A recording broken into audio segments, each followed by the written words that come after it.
Dear student, welcome to online classes in Abhyudaya public inter college. आज हम लोग UP board class 10 के poetry section में चैप्टर 3 पढ़ेंगे, द विलेज सॉन्ग, जो सरोजनी नायडू के द्वारा कंपोज किया गया है। Honey child, whither are you going? Would you cast your jewels all to the breezes blowing? Would you leave the mother who on golden gain has fed you? Would you grieve the lover who is riding for to wed you? Second stanza. Mother mine, to the wild forest I am going, where upon the champa birds are blowing. To the coil haunted river isles, where lotus lilies glisten, the voices of the fairy folk are calling me, oh listen. Third stanza. Honey child, the world is full of pleasure, of bridal songs and cradle songs and sandal-scented leisure. Your bridal robes are in the loom, silver and saffron glowing. Your bridal cakes are on the head, oh, whither are you going? The bridal songs and cradle songs have cadences of sorrow, the laughter of the sun today, the wind of death tomorrow.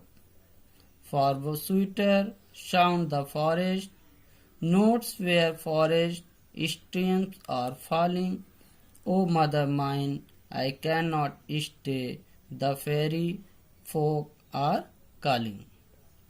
मैं इसका हिंदी अनुवाद कर रहा हूं, ध्यान से सुने आप लोग। The village song compose bye Sarojini Naidu.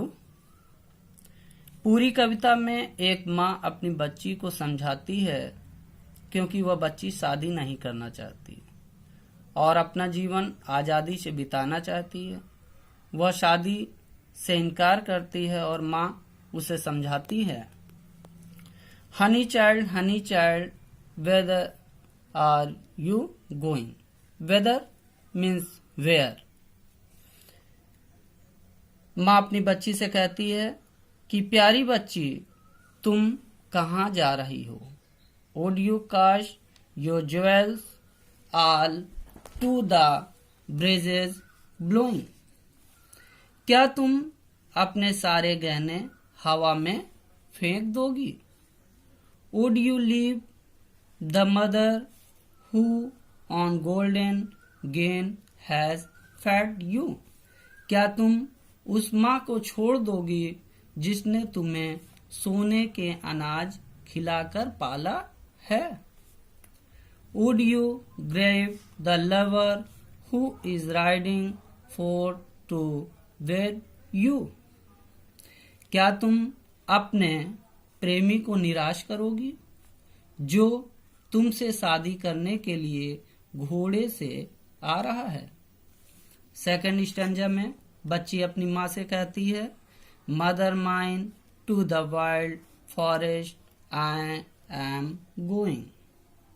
बच्ची अपनी माँ से कहती है, मेरी माँ, मदर माइन, मेरी माँ, to the wild forest I am going, मैं जिस जंगल में जा रही हूं, where upon the champa boughs यानी टहनियां, द चंपा बर्ड्स और ब्लोइंग, जहां चंपा की टहनियों पर चंपा की कलियां लहरा रही हैं। To the cool haunted river isles, where lotus lilies glisten, मैं उस जंगल में जा रही हूं जहां कोयल कूकती है और नदी के टापुओं पर जा रही हूँ और जहाँ कमल चमकते हैं। The voices of the fairy folk are calling me. और परियां हमें बुला रही हैं। ओ लिसन, उनकी आवाज सुनो। थर्ड स्टैंजा में माँ फिर अपनी बच्ची को समझाते हुए कहती है, honey child, the world is full of pleasure. माँ अपनी बच्ची को समझा के कहती है, हे प्यारी बच्ची, यह संसार खुशियों से भरा हुआ है। Of bridal song, cradle songs and sandal scented लेज्योर।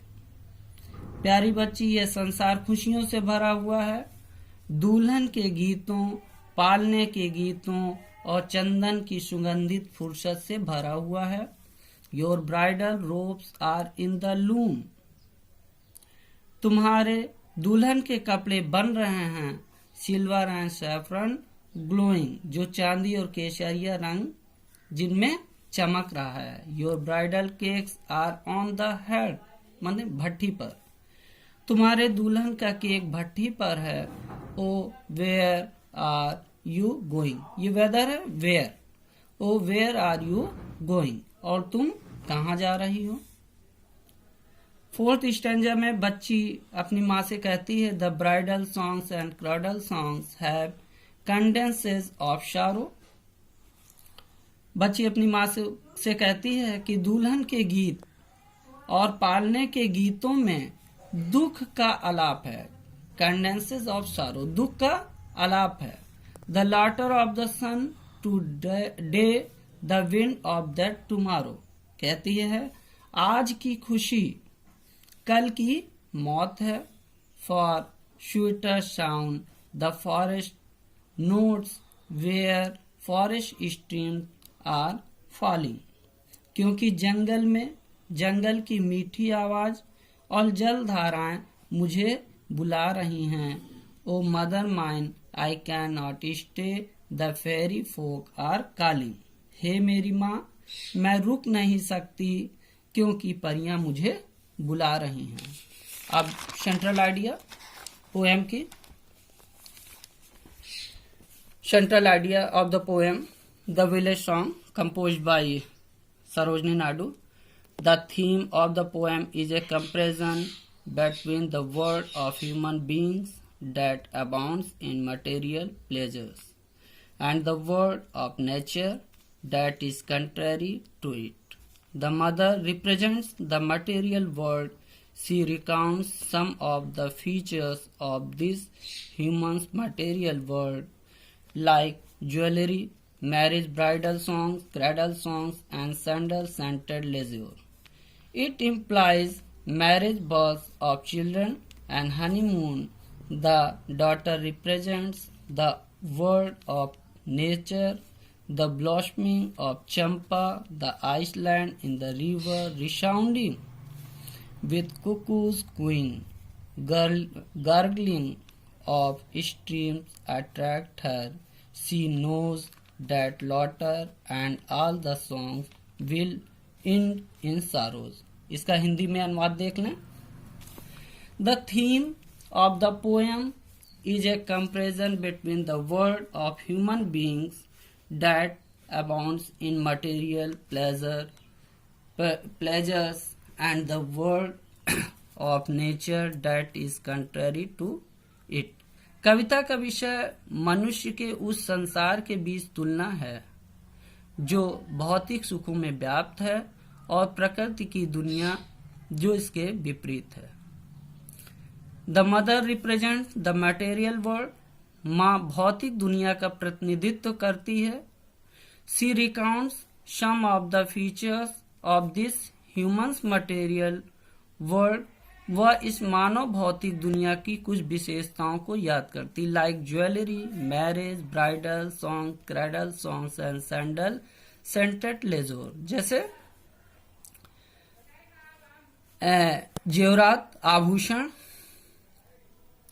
Bridal songs, दुल्हन के गीत, क्रेडल सॉन्ग्स, पालने के गीत, एंड सैंडल सेंटेड लेजोर, और चंदन से सुगंधित फुर्सत के क्षण। It implies marriage, births of children and honeymoon, the daughter represent the world of nature. तात्पर्य है कि बच्चों के विवाह, जन्म और हनीमून पर बेटी प्रकृति की दुनिया का प्रतिनिधित्व करती है. The blossoming of champa, the island in the river resounding with cuckoos cooing, gurgling of streams attract her. चंपा का खिलना, नदी के टापुओं में कोयल का गूंजना आदि स्वर उसे अपनी ओर आकर्षित करते हैं. She knows that laughter and all the songs, वो जानती है कि ये खुशियां और सारे गीत will end in sorrows, वे खुशियां और सारे गीत दुखों में खत्म हो जाएंगे. It's okay. आप लोग ध्यान से इसको तैयार कर लेंगे. The central idea of this poetry is very important for the board examination. It's okay. Meet you in